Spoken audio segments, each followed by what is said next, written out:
nak ucap hello pergi kau melambai. Imam. Awak nyanyi? Awak nyanyi?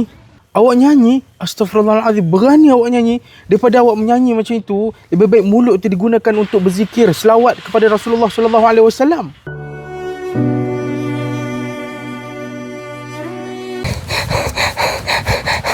Slow sikit. Penatlah. Penat?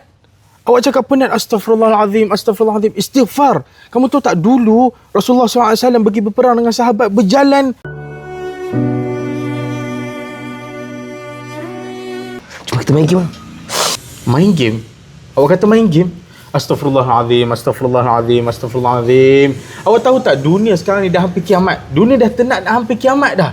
Masih lagi ada masa nak main game. Astaghfirullahaladzim. Daripada kita buat benda yang tak faedah tu, lebih baik kita mengaji ke, menuntut ilmu ke. Alah, Mam. Ngaji tu bila-bila boleh, Mam. Kadang kita nak rehat, main game kejap je. Itulah masalah kita. Rasa boleh bila-bila je. Awak tahu tak, dekat Afrika, dia orang ni nak mengaji susah. Nak mengaji pun tak ada tempat. Kadang dia mengaji atas tanah je. Tapi Alhamdulillah, ada tim Insaf Insani. Berkat usaha diorang dapat mengaji dengan selesa, diorang dapat solat dengan selesa.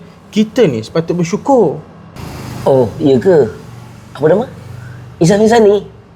Alah, Mam. Tak apa, Mam. 5 minit je kita main game. Lepas habis main game, kita mengaji Al-Quran. Okeylah. Jom. Main apa? Game apa?